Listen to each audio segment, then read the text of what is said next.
Hello everyone, सभी मित्रों को मेरा नमस्ते और जय श्री राम। मित्रों, आज के इस वीडियो में हम पाठ्य योजना के बारे में चर्चा करेंगे और आज की जो अपनी पाठ्य योजना है वो है इतिहास विषय के ऊपर। और जो आज का जो अपना प्रकरण है वो है उत्तर भारत के प्रमुख राजवंश। तो चलिए बिना किसी देरी के शुरू करते हैं आज के इस वीडियो को। सबसे पहले जो आपकी जो पाठ्य योजना डायरी है, लेसन प्लान डायरी है, उसके ऊपर ही ऊपर आपको हेडिंग डाल लेनी है पाठ्य योजना का क्रमांक। उसके बाद में आप जिस विद्यालय में आपका इंटर्नशिप प्रोग्राम या बीएड प्रोग्राम पूरा कर रहे हैं उस विद्यालय का आपको नाम लिख देना है। उसके बाद छात्र अध्यापक या अध्यापिका का नाम लिख देना है। उसके बाद में जिस कक्षा की आप पाठ्य योजना बना रहे हैं वो कक्षा आ जाएगी। उसके बाद में आ जाएगा विषय। तो आज का विषय अपना इतिहास है और उसके बाद आता है आपका प्रकरण। तो आज का प्रकरण है अपना उत्तर भारत के प्रमुख राजवंश। समय, कालांश, दिनांक, इस तरह से आपको ये सारी खाना पूर्ति कर लेनी है। तो जो भी समय जो 36 मिनट लिख दिया है, कालांश लिख दिया है, दिनांक लगा दी है, इस तरह से आपको ये सारी चीज़ें भर लेनी है। उसके पश्चात में आपकी जो नेक्स्ट हेडिंग आती है वो है शिक्षण उद्देश्य। तो शिक्षण उद्देश्य के अंदर से तात्पर्य ये है कि आप बच्चे को जो चीज़ पढ़ाना चाह रहे हैं या जो सिखाना चाह रहे हैं उससे बच्चे के अंदर क्या परिवर्तन आएगा या बच्चे में आप क्या परिवर्तन लाना चाह रहे हैं, तो वो हो जाएगा आपका शिक्षण उद्देश्य। तो शिक्षण उद्देश्य के अंदर आपको दो कॉलम बना लेना है। पहला है शिक्षण उद्देश्य और दूसरा बनेगा कॉलम अपेक्षित व्यवहारगत परिवर्तन। इस तरह से आपको दो कॉलम बना लेना है। दोनों कॉलम बनाने के पश्चात में जो आपका पहला शिक्षण उद्देश्य हुआ ज्ञानात्मक। तो ज्ञानात्मक में आपको ये सारी चीज़ें लिख देनी की। उसके बाद आता है अवबोध के अंदर भी ये वाली चीज़ें आपको लिख देनी। उसके बाद में आता है थर्ड आता है ज्ञानोपयोग। तो ज्ञानोपयोग के अंदर जब जैसा मैंने इसमें लिखा रखा है वैसा आप इसमें से आराम से लिख लीजिएगा। उसके बाद में आता है फोर्थ शिक्षण उद्देश्य आपका कौशल। तो कौशल के अंदर जो जो चीज़ें हैं वो आप यहाँ से उतार लीजिएगा ध्यानपूर्वक, गलती नहीं करिएगा। उसके पश्चात में जो आपका नेक्स्ट शिक्षण उद्देश्य आता है वो है 5वां नंबर का अभिरुचि। तो अभिरुचि के अंदर जो चीज़ें वो यहाँ से आप लिख लीजिए। उसके बाद में 6वां आता है अभिवृत्ति। तो अभिवृत्ति के अंदर मैंने इसमें लिखा दिया है। तो वो सारी चीज़ें आप अभिवृत्ति के अंदर से उतार लें। तो इस तरह से आपके जो शिक्षण उद्देश्य है वो कंप्लीट हो जाते हैं। उसके बाद में नेक्स्ट हेडिंग होगी आपकी, वो हो जाएगी शिक्षण सहायक सामग्री या सहायक सामग्री।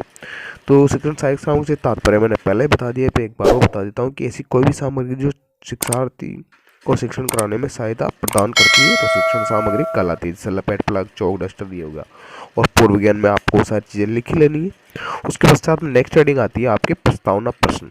तो प्रस्तावना प्रश्न किसी भी पाठ्य योजना का सबसे महत्वपूर्ण अंग होता है। जिस प्रकार से मनो मस्तिष्क का सबसे महत्वपूर्ण अंग मस्तिष्क है, उसी तरह से पाठ्य योजना का सबसे महत्वपूर्ण भाग प्रस्तावना प्रश्न ही होता है। क्योंकि प्रस्तावना प्रश्न आपका जितना अच्छा होगा पाठ्य योजना उतनी अच्छी निकल के यहाँ से आएगी। प्रस्तावना प्रश्न के अंदर छात्र अध्यापक द्वारा से बच्चों से प्रश्न पूछे जाते हैं और बच्चे उसका उत्तर दे देते हैं। छात्र अध्यापक द्वारा प्रश्न पूछा गया, नरेंद्र मोदी किस देश के प्रधानमंत्री, तो बच्चे उत्तर दे देंगे भारत के पड़ोसी देश कौन कौन से, तो चीन, नेपाल, श्रीलंका। तीसरा प्रश्न है चीन भारत किस दिशा में स्थित है, बच्चे उत्तर दे देंगे उत्तर में उत्तर भारत के प्रमुख राजवंश कौन कौन से, तो प्रतिहार व गढ़वाल। तो पांचवा प्रश्न छात्र अध्यापक पूछा गया, आप इन के बारे में क्या जानते हो, तो बच्चों के प्रकार से समस्या हो जाएगी। तो इस समस्या का बच्चा समाधान नहीं कर पाएंगे तो इसके बाद आपको उद्देश्य कथन लिख देना है। उसके पश्चात में आपकी जो नेक्स्ट हेडिंग होगी जाएगी आपका प्रस्तुतिकरण। तो प्रस्तुतिकरण के अंदर आपको कितने कॉलम बना लेने हैं, 5 कॉलम। शिक्षण बिंदु, छात्र अध्यापिका कथन, छात्र कथन, विधि और श्यामपट कार्य। इस तरह से आपको ये 5 कॉलम बना लेने और 5 कॉलम बनाने के पश्चात में जो शिक्षण बिंदु, तो शिक्षण बिंदु का आपको पहला कॉलम में लिखना है शिक्षण बिंदु है प्रतिहार वंश। और प्रतिहार वंश के बारे में छात्र अध्यापिका द्वारा ये प्रस्तुतिकरण दे दिया जाएगा जो मैंने इसमें लिख दिया है छात्र अध्यापिका कथन में। और छात्र कथन में आप लिखेंगे छात्र ध्यान पूर्वक सुने, विधि व्याख्यान विधि चल रही है, और श्यामपट कार्य में जो मैंने इसके अंदर लिखा है वो आप आराम से लिख सकते हैं। इसके पश्चात में छात्र अध्यापिका ने उसका प्रस्तुतिकरण दे दिया। उसके पश्चात में अब जो आपकी अगली हेडिंग होगी वो है आपका पुनरावृत्ति प्रश्न या विकासात्मक प्रश्न। पुनरावृत्ति प्रश्न या विकासात्मक प्रश्न मैंने पहले बता दिया और एक बार और बता देता हूँ कि जो पुनरावृत्ति प्रश्न होता है वो छात्र अध्यापिका द्वारा बच्चों से इसलिए पूछे जाता है ताकि बच्चों का ध्यान पाठ से इधर उधर विचलित नहीं हो या भंग और नहीं हो, उनका ध्यान पाठ में ही बना रहे। तो छात्र अध्यापिका द्वारा बच्चों से पुनरावृत्ति प्रश्न पूछे जाते हैं। छात्र अध्यापिका द्वारा बच्चों से पुनरावृत्ति प्रश्न पूछा गया है। पहला प्रश्न है इस वंश इसका सबसे शक्तिशाली शासक कौन था, तो बच्चे उत्तर देंगे राजा मिहिर भोज था।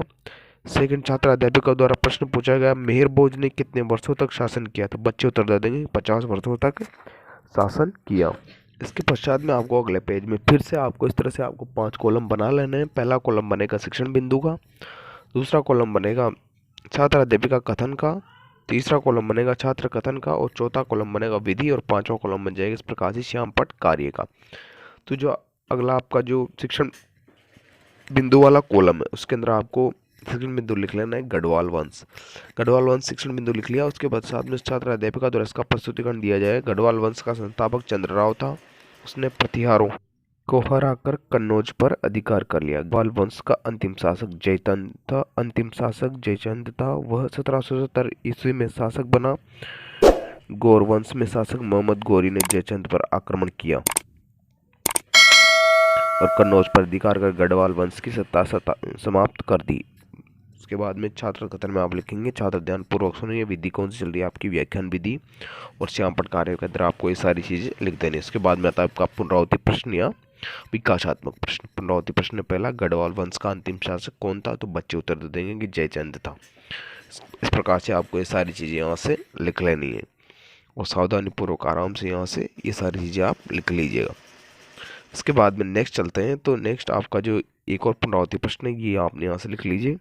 तो इस तरह से आपको ये सारी चीज़ें कर लेनी है। तो यहाँ पर आपका जो पाठ्य योजना है वो यहीं पे समाप्त हो जाती है। पाठ्य योजना समाप्त होने के पश्चात में जो छात्र अध्यापक ने या शिक्षक ने बच्चों को जो पाठ पढ़ाया वो बच्चों ने कितना हद तक ग्रहण किया है ये जानने के लिए छात्र अध्यापिका द्वारा बच्चों से का मूल्यांकन किया जाता है। और मूल्यांकन करने के लिए छात्र अध्यापिका द्वारा बच्चों के सामने मूल्यांकन प्रश्न प्रस्तुत किए जाते हैं।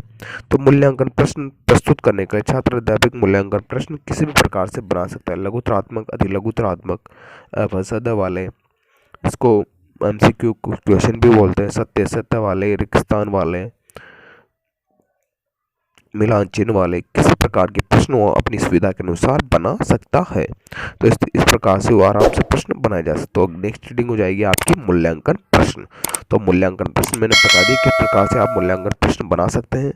उसके बाद में जैसे मैंने प्रश्न बनाया है, पहला है तराइन का प्रथम युद्ध कब लड़ा गया है? तो 1992, ब 1194, स 1191, द 1182 ईस्वी।